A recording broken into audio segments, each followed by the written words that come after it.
When we think of the Spencer family, one face inevitably comes to mind: Diana, Princess of Wales. A global icon, a force of nature whose life story has been told and retold, analyzed from every conceivable angle.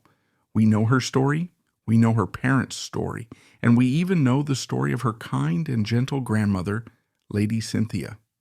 But what if the most influential figure in shaping the world Diana was born into, the very architect of the dynasty's modern survival, is a man whose name is almost entirely lost to popular history?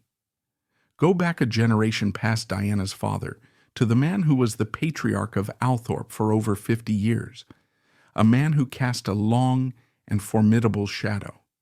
His name was Albert Spencer, though his family called him Jack. He was the 7th Earl Spencer, Diana's grandfather. This isn't a story of public glamour or headline-grabbing antics. It's the story of a man who was the very antithesis of that. Jack Spencer was a figure of quiet, almost intimidating authority. He was a traditionalist to his core, a connoisseur of art with an almost obsessive eye for detail, and a man who believed in order, duty, and legacy above all else. In a century that saw aristocracies crumble and great houses sold off, he was the unyielding guardian who ensured that Althorp, and the Spencer name, would endure. But behind the stern façade was a man of deep complexity, an artist's soul bound by the rigid chains of duty, a husband and father whose love was often expressed through discipline rather than affection, a silent force whose decisions, made decades before Diana was born, would set the stage for her entire life. To understand the gilded cage, the immense privilege, and the profound sense of duty that defined Diana, we must first understand the man who built and meticulously maintained it. This is the story of the quiet architect of the Spencer dynasty, the 7th Earl, and the unseen foundations of Diana's world. The world of elegant certainty that had shaped Albert Jack Spencer was about to be consumed by fire. The call to duty, long an abstract principle of his aristocratic class, was now a brutal, tangible reality. The scholarly young man, meticulously trained to inherit a title and manage an estate, would first have to survive a war that would tear his generation and his world apart, reforging his character in the crucible of the Western Front and preparing him for the immense challenges of a new, uncertain century. In August 1914, the guns of August thundered across Europe, signaling the start of the Great War.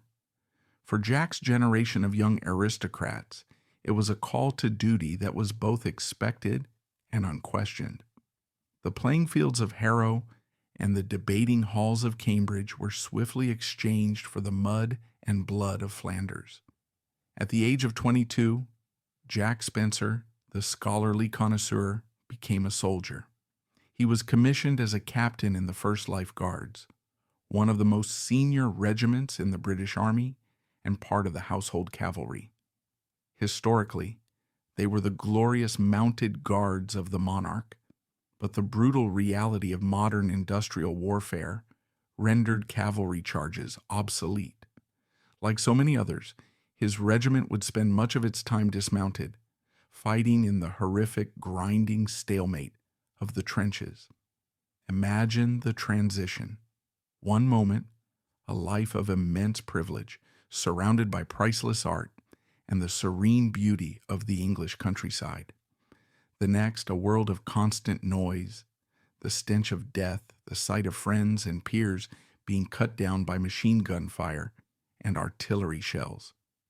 This was a cataclysm that erased class distinctions in the face of death. An earl's heir died just as gruesomely as a farmer's son.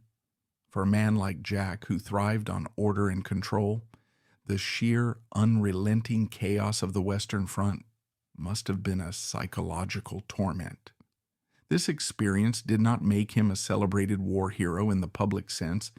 His service was dutiful rather than spectacular, but it undoubtedly hardened him.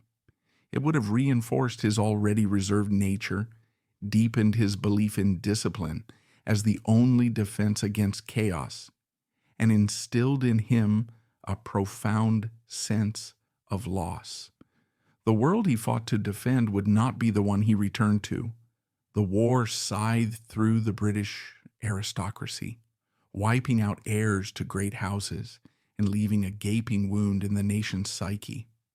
When Captain Spencer returned home, he returned to a Britain that was victorious, but also broken, disillusioned, and grieving. The long summer afternoon of the Edwardian age was over, replaced by a harsh, uncertain dawn. In the immediate aftermath of the war, Britain was a nation grappling with its new reality. For the aristocracy, this meant facing crippling death duties, rising taxes, and a workforce that was no longer deferential. The great estates were becoming magnificent, unsustainable burdens. In this climate of uncertainty, the act of carrying on with tradition became a statement of defiance and hope. And for an heir like Jack Spencer, the most important tradition of all was marriage. His bride was found in Lady Cynthia Hamilton, the beautiful and gentle daughter of the 3rd Duke of Abercorn. Their wedding on February 26, 1919, was a major society event, a symbol that despite the horrors of the war, the old order would endure. It was more than just a marriage. It was a dynastic alliance, uniting two of the most powerful and respected families in the kingdom.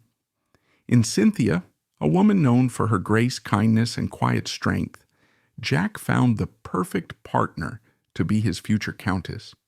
And in Jack, the serious and duty-bound heir to one of England's great houses, Cynthia found her destiny. The young couple began their married life as Viscount and Viscountess Althorp, dividing their time between London and the Northamptonshire countryside. But the shadow of duty was ever present. On May 25, 1922, Jack's father, the liberal 6th Earl, passed away. At the age of just 30, Jack inherited the title he had been prepared for his entire life. He was now Albert Spencer, the 7th Earl Spencer. He was the master of Althorp, the guardian of the Spencer legacy, and the head of the family. The full weight of centuries of history now rested squarely on his shoulders, and his first most critical task was to secure its future. This task would bring him both his greatest relief and his most profound private sorrow. The pressure on a new earl to produce a male heir was immense. It was the fundamental duty upon which the entire system of primogeniture was based. A title, an estate, and a family name could only be passed down through a direct male line. After the birth of their first child, a cherished daughter named Anne in 1920, the expectation for a male heir grew ever more intense. On January 14, 1924, it seemed that prayer had been answered. Cynthia gave birth to a son at their London home, Spencer House. He was named John. The succession was secure. An heir had been born to the 7th Earl. Telegrams would have been sent, celebrations planned. But the joy was to be tragically and cruelly fleeting. This is a moment of profound personal grief that is often lost in the grand narrative of the Spencers, yet it is essential to understanding the man Jack would become. The infant John was born desperately weak. Despite the best efforts of the doctors, he survived for only a few hours before his fragile life slipped away. We can only begin to imagine the devastation. To have fulfilled the ultimate duty, the purpose of one's station, only to have it snatched away in an instant. For any parent, the loss of a child is an unbearable sorrow. For Jack, it was a grief compounded by the immense weight of dynastic failure. In the emotionally restrained world of the 1920s aristocracy, there was no room for public mourning. The stiff upper lip was demanded. But behind the closed doors of Spencer House, the pain must have been a silent, suffocating presence. This loss would have reinforced his sense of life's precariousness and deepened his resolve to control what he could. It is in the face of such tragedy that character is truly forged. Enduring this heartbreak with a quiet resilience that would define him, Jack and Cynthia faced the future, and then in a testament to their fortitude, hope was reborn. Just under a year later, on May 12, 1924, Cynthia gave birth to another son. He was strong, he was healthy, and he would survive. They named him Edward John, but he would always be known as Johnny. This was the boy who would grow up to be the 8th Earl Spencer, and one day the father of a girl named Diana. The birth of Johnny was not just a celebration, it was a deliverance.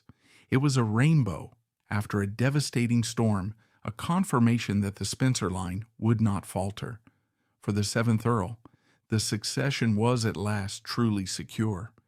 This traumatic cycle of loss and relief likely cemented his already formidable sense of duty into an all-consuming mission. He had his heir. Now his life's work would be to preserve the inheritance that his son would one day receive. With the future of his lineage assured, Jack Spencer turned his formidable energy and meticulous attention to the domain he now commanded, Althorp. The 1920s and 30s were perilous times for the British aristocracy. The Great Depression, coupled with punishing death duties and agricultural decline, forced many great families to sell their treasures, their land, and even their ancestral homes. It was a slow, painful dismantling of a world that had stood for centuries. Jack Spencer was determined that this would not be the fate of Althorp. He became not just its master, but its fierce and uncompromising custodian. His passion for art and history now transformed into a near-obsessive mission of preservation. He was known to be a brilliant, if exacting, manager of the estate. He oversaw the finances with a careful, prudent eye, making shrewd investments and cutting costs where necessary to keep the estate solvent. He resisted the temptation to sell off major artworks, understanding that the collection's integrity was paramount to its value, both cultural and financial.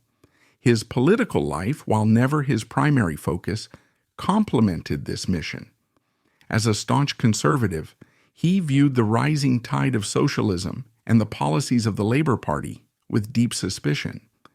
His political activities were largely centered on protecting the interests of the landed class, fighting against the taxes and regulations that he saw as a direct threat to estates like his own. He was not a charismatic orator or a great political strategist, but a steadfast defender of the old order. His daily life became a ritual of stewardship. He would spend hours in the library cataloging books and manuscripts. He personally supervised the cleaning and restoration of paintings, his expert eye missing no detail. He became a world-renowned connoisseur, his opinion sought by dealers and auction houses. Althorp was his kingdom, and he ruled it with absolute authority and an unwavering belief in his purpose. He was preserving not just a house, but a piece of England's soul, and he would allow nothing and no one to stand in his way. This singular focus would define the next 30 years of his life, shaping the environment his children would grow up in, and setting the stage for the next even more dramatic chapters in the story of the House of Spencer. With the succession secured through the birth of his son and his life's mission to preserve Althorp now firmly underway, the public story of the 7th Earl Spencer was set. But to understand the true impact of his long reign at Althorp and the environment he created, we must look beyond the official record of dates and duties. We must now attempt to understand the man himself, the complex, often contradictory inner world of the Patriarch who ruled this domain and whose personal nature would shape the emotional landscape of his family for generations to come. To understand the true impact of the 7th Earl Spencer, we must move beyond the public record of dates and duties and attempt to understand the man himself. Who was Albert Jack Spencer behind the formidable title and the severe, formal portraits? What drove him? What did he love? And how did his profoundly complex character shape the emotional landscape of the family that would one day produce a princess? The answers lie not in grand events, but in the quiet, often difficult, daily reality of life at Althorp, under his exacting rule. At his core, Jack Spencer was a man of profound contradictions. He was, on the one hand, a man of exquisite taste and deep artistic sensitivity. On the other, he was an emotionally reserved, often intimidating patriarch who demanded absolute order and discipline. These two sides of his nature were not separate. They were deeply intertwined, and they defined his relationships with everyone and everything around him. His greatest passion, the arena where he felt most alive and most himself, was in his role as a connoisseur. He wasn't simply a collector, he was a scholar. He possessed an almost encyclopedic knowledge of fine art, furniture, and porcelain. He could spend entire days lost in the great library at Althorp, meticulously cataloging its thousands of volumes. He would personally oversee the hanging of a painting, adjusting it by a fraction of an inch until it achieved what he considered perfect balance. His eye for detail was legendary. It is said that he could spot a forgery from across a room and could date a piece of silver with a single glance. For Jack, this was not a hobby. It was a sacred trust. He saw himself not as the owner of these treasures, but as their temporary custodian, a link in a long chain of Spencers tasked with preserving this slice of English heritage. This passion was his refuge, the place where his introverted, scholarly nature could find its fullest expression. In a chaotic and changing world, the timeless beauty and ordered perfection of a Gainsborough portrait or a piece of Sèvres porcelain offered a sense of control and permanence that he craved. This was his language of love, a love directed not at people but at the legacy they represented. But this very perfectionism, this obsessive need for order, became the defining feature of his role as husband and father. And it was here that his artistic sensitivity gave way to a rigid, often unyielding severity. His marriage to Lady Cynthia Hamilton was, by all accounts, a study in contrasts. Cynthia was the embodiment of grace, empathy, and social diplomacy. She was warm where he was cool, flexible where he was rigid. She was the family's emotional heart, the gentle peacemaker who navigated her husband's difficult moods. It was a partnership that worked, but it was one built on accommodation. Specifically, Cynthia's accommodation of Jack. He ran his home with the same meticulous precision he applied to his art collection. Mealtimes were formal and punctual. The household staff operated under a strict regimen. There was an unspoken expectation that the entire emotional temperature of Althorp revolved around the Earl's disposition. Family members have recounted that there was a palpable tension in the house when he was in a foul mood, his displeasure a silent storm that everyone sought to avoid. Nowhere was this pressure felt more acutely than by his son and heir, Johnny. From his earliest days, Johnny was raised not simply as a son, but as a successor. Jack's relationship with him was less that of a loving father and more that of a demanding tutor preparing a pupil for a momentous exam. The weight of expectation was immense. Johnny was expected to excel, to be disciplined, and above all, to understand the gravity of the inheritance that awaited him. Affection was not a currency that was freely traded. Love was demonstrated through the provision of a first-class education and the meticulous preservation of the estate he would one day inherit. Charles Spencer, Diana's brother, and the current Earl, has spoken frankly about the intimidating nature of his grandfather. He described a man who was terrifying to him as a child, a remote and august figure who demanded respect rather than inviting affection. This emotional distance was passed down. Johnny, having grown up under such a regime, himself struggled to be an openly affectionate father, thus continuing a cycle of aristocratic emotional restraint that would deeply affect Diana. This wasn't necessarily born of malice. It was the product of a class and a generation that equated emotional vulnerability with weakness. The stiff upper lip was the ultimate virtue. Jack had endured the horrors of war and the devastating loss of his firstborn son without any recorded public display of grief. He would have seen such displays as a dereliction of duty, a self-indulgence he could not afford. The expectation was to bear one's burdens in stoic silence, but this stoicism came at a cost. It created a home environment that, for all its material splendor, could be emotionally barren. Cynthia was the oasis in this desert, providing the warmth and unconditional love that her husband could not or would not express. She was the essential mediator, the translator of her husband's unspoken duty-bound love into a language her children and grandchildren could understand. Without her, Althorp under the 7th Earl might have been a beautiful but unbearably cold place. A telling anecdote passed down through the family illustrates his exacting nature perfectly. It's said that the Earl would conduct white glove inspections of the staterooms, running his finger along mantelpieces and picture frames. Any speck of dust would result in a severe reprimand for the housekeeping staff. While this speaks to his high standards, it also reveals a man for whom perfection was a defense mechanism, a way to impose order on a world he could not otherwise control.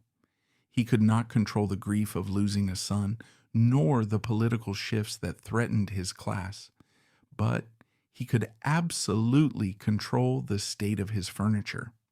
This was the complex and challenging man at the heart of the Spencer dynasty. He was not a monster. He was a product of his time, a man shackled by his own sense of duty and the emotional limitations of his upbringing. His love for his family was real, but it was filtered through the lens of legacy. He provided them with one of the most magnificent homes in England, a secure financial future, and an unimpeachable social standing. What he could not easily provide was the simple human warmth of an openly loving father and grandfather. This emotional vacuum, this unspoken longing for affection, would become a defining theme in the life of his son, and most famously, in the life of the granddaughter who would one day tell the world about her search for love. This intimate portrait reveals the man behind the title, a figure of immense complexity, driven by a deep sense of duty and a passion for perfection. But history is not a static portrait. It is an ongoing conversation. To truly grapple with the 7th Earl's legacy, we must now step back from the personal and apply a more critical, modern lens. It is time to explore the controversies and difficult questions that surround the very values he embodied and the traditionalist system he fought so hard to protect against the relentless tide of change. Of course, here is the 4th part of the script. This section moves into the more complex and analytical territory of historical debate, examining the different and often conflicting interpretations of the 7th Earl Spencer's character and his legacy from a modern perspective. To paint a portrait of a historical figure is one thing, to truly understand them is another. The story of Albert Jack Spencer, as we have seen it, is one of duty, passion, and a formidable, unwavering will. But history is not a static portrait. It is an ongoing conversation, a constant reevaluation of the past through the lens of the present. And when we apply that modern lens to the 7th Earl Spencer, the comfortable narrative of the noble custodian begins to fracture, revealing a far more complex and controversial figure. The debates surrounding Jack Spencer are not about overt scandal or public disgrace. His life was, by the standards of his class, unimpeachable. The controversies are more subtle, more profound. They question the very values he embodied, the nature of his influence, and the unintended consequences of his lifelong mission. They force us to ask difficult questions about duty, progress, and the human cost of preserving a legacy. The first and perhaps most significant debate centers on his life's great work, Althorp. Was he the heroic guardian of a priceless piece of national heritage? Or was he a reactionary figure, a man who turned his back on a changing world to retreat into a gilded, backward-looking fantasy? From one perspective, his achievement is undeniable. In an age when hundreds of Britain's great country houses were being demolished or their contents sold off to pay death duties, Jack Spencer held the line. He poured his intellect, his energy, and the family's resources into ensuring Althorp survived. He was a pioneer in conservation, applying scholarly methods to the care of his collection long before it was fashionable. For this, historians of art and architecture owe him an immense debt. He saved Althorp. He saved the collection. It is a legacy of preservation that stands today in magnificent, tangible form. However, a more critical interpretation sees this singular focus as a profound failure of imagination. This argument suggests that Jack Spencer became so obsessed with preserving the past that he failed to engage with the present, let alone the future. While Britain was grappling with the immense social challenges of the 20th century, poverty, inequality, the aftermath of 2 world wars, the Earl of Spencer was consumed with the proper cataloging of his library and the restoration of his picture frames. Did his immense privilege come with a broader social responsibility that he ignored? Could the vast resources and intellectual energy he poured into Althorp have been used for a greater public good? His granddaughter Diana would later redefine the role of a Spencer on the world stage, using her platform to champion the sick, the poor, and the marginalized. Jack's vision, by contrast, seemed to extend only to the boundaries of his own estate. The debate, then, is whether his preservation of a private treasure outweighed a potential contribution to the public welfare. Was he a custodian of history, or was he, in a sense, a prisoner of it, unable to see beyond the high walls of his own inheritance? This leads directly to the second, and far more personal, area of debate, his role as a patriarch. We have described him as a stern, emotionally distant father, a product of his time. But from a modern psychological perspective, we must ask a harder question. Was his parenting style merely traditional, or was it actively damaging? The evidence suggests that his relationship with his son Johnny was fraught with immense pressure and a lack of emotional warmth. Johnny grew up with the constant crushing weight of his father's expectations. He was the heir, and every aspect of his life was scrutinized through that lens. This created an environment where love was conditional, tied to performance and the fulfillment of duty. The controversy here is in assessing the consequences. Many biographers and family accounts suggest that Johnny, the 8th Earl, grew into a man who, while charming and good-natured, struggled with a certain emotional fragility and a deep-seated need for approval. His own tumultuous marriage to Frances Roche and the subsequent emotional turmoil that engulfed their children, including Diana, can be seen as a direct ripple effect of the parenting he received. The argument is that the emotional austerity of the 7th Earl's regime at Althorp created a cycle of dysfunction. Jack, in his quest to forge a perfect heir to inherit his estate, may have failed to nurture a man capable of navigating the complex emotional demands of marriage and fatherhood. Of course, it is anachronistic to judge a man of the 1920s by the therapeutic standards of the 21st century. His defenders would argue that he was simply being a responsible father according to the norms of his class, instilling the discipline and sense of duty necessary for a life of immense responsibility. But the debate remains a powerful one. Is a legacy of brick and canvas worth more than a legacy of emotional well-being? It is a question that lies at the very heart of the Spencer family's modern story. The third debate is a cultural one centered on the ideal he so perfectly embodied, the famous British stiff upper lip.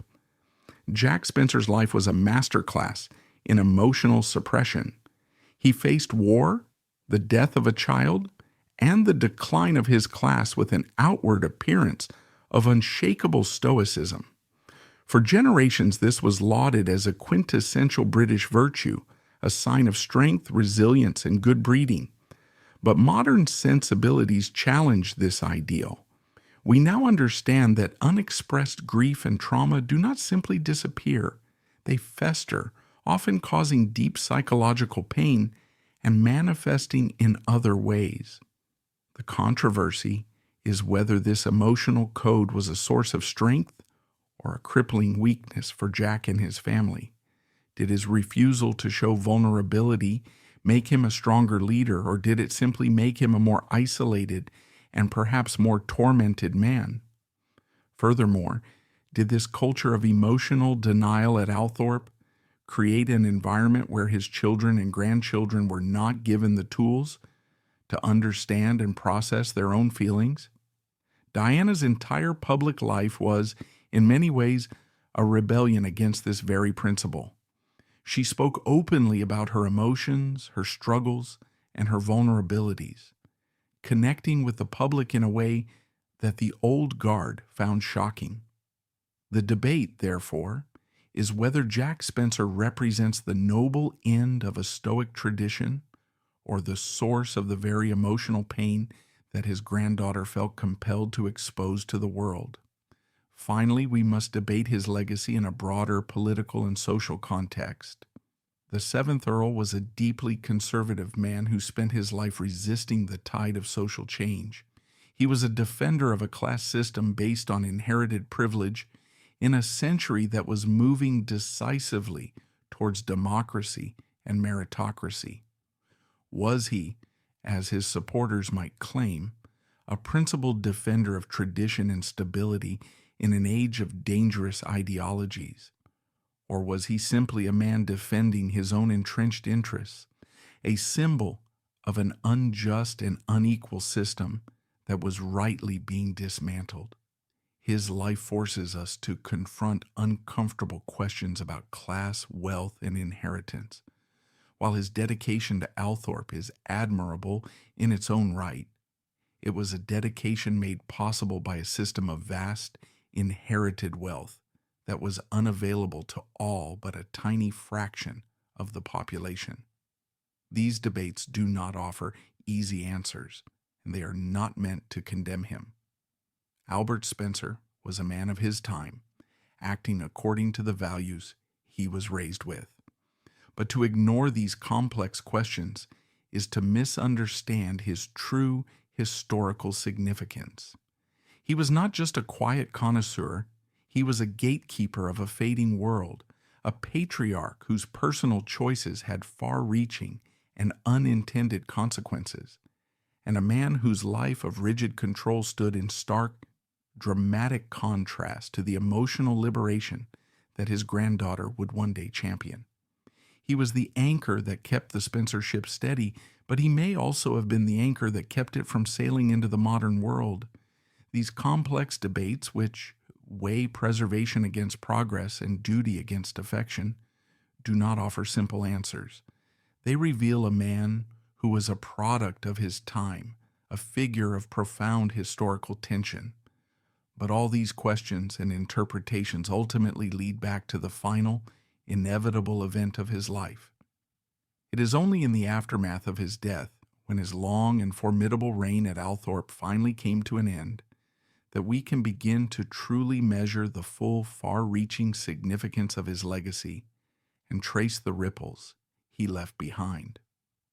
On June 9, 1975, Albert Edward John Spencer, the 7th Earl Spencer, died at the age of 83.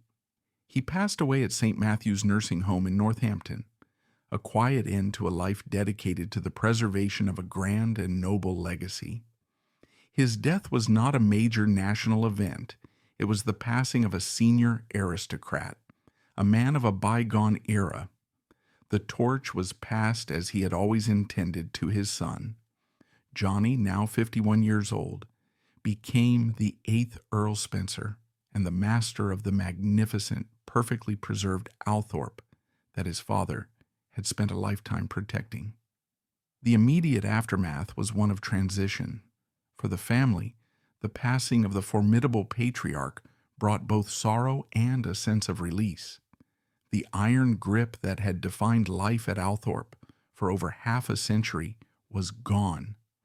But the true significance of the 7th Earl's life is not measured in the events of 1975, but in the long, complex, and often unintended consequences of his lifelong mission. His legacy is a story of ripples, radiating outward from the quiet center of his existence to shape the lives of his descendants in ways he could never have foreseen. His most tangible and undeniable legacy, of course, is Althorp itself. It stands today as one of Britain's foremost treasure houses, its collection intact, its architecture pristine. This is the direct result of Jack Spencer's singular, obsessive focus.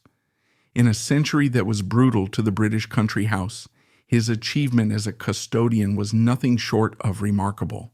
He did not simply maintain Althorp, he curated it, studied it, and loved it with a passion that bordered on religious fervor.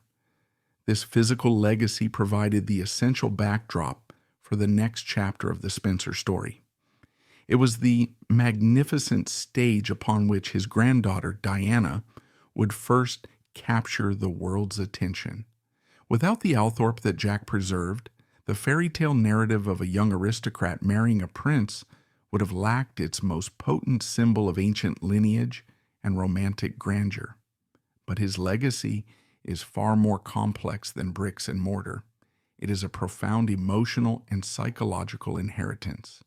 By prioritizing the estate above all else and by parenting with a stern, emotionally reserved hand, the 7th Earl created an emotional blueprint that would be passed down through the generations. His son Johnny inherited a magnificent property, but also a certain emotional fragility, a deep-seated desire to please, and a difficulty in expressing affection openly, all hallmarks of growing up under such a demanding father. This emotional inheritance, in turn, shaped the childhood of Diana. The turbulent marriage of her parents and the subsequent divorce created a deep wound in her young life. While her father, the 8th Earl, loved his children dearly, the emotional tools he had been given by his own father were limited. This created an environment where Diana often felt a profound sense of emotional insecurity, a longing for the unconditional love and approval that had been so scarce in the preceding generation.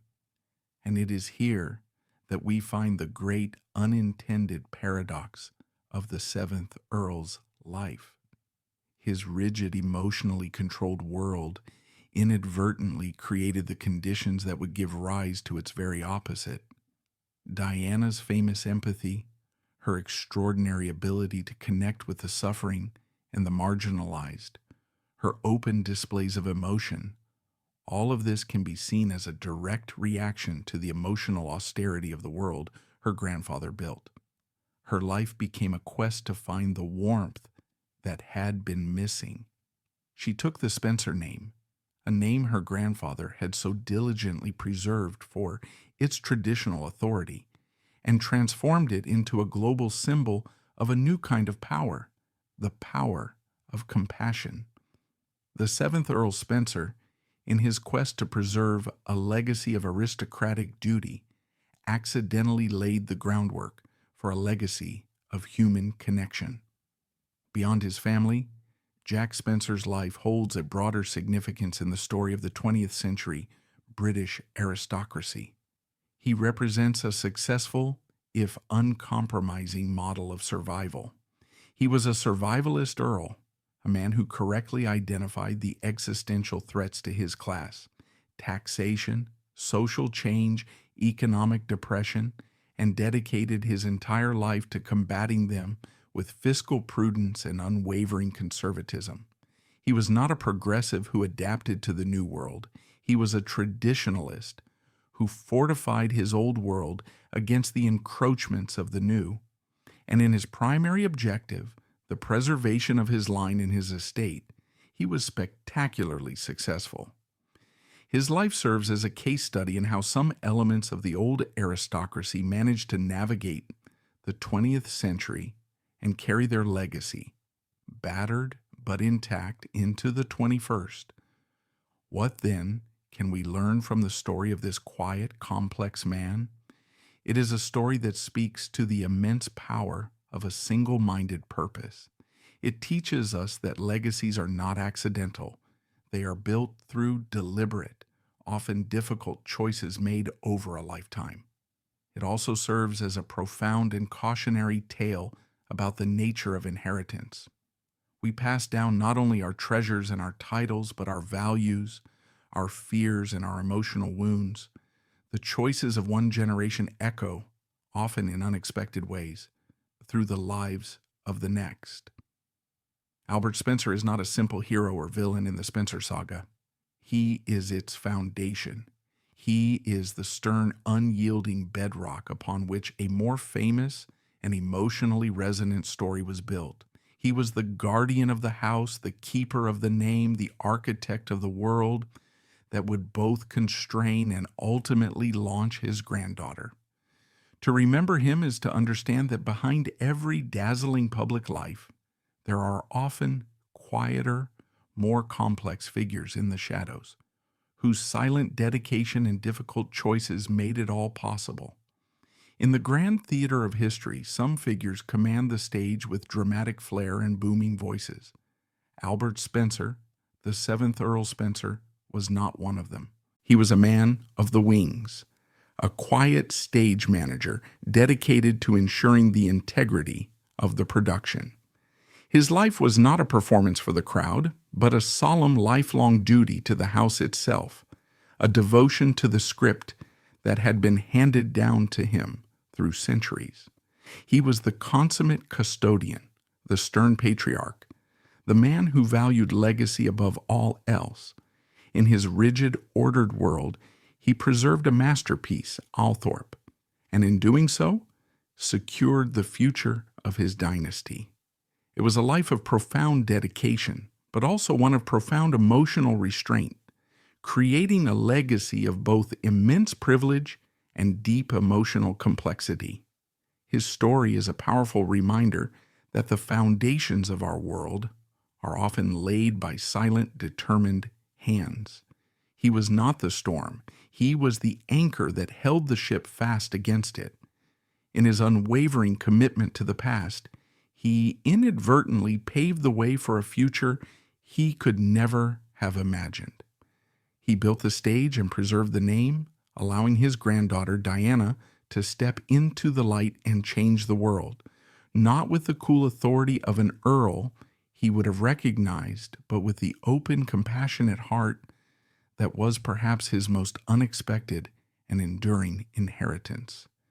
He was the quiet architect, and his unseen work remains the silent foundational stone of a story that continues to captivate us all.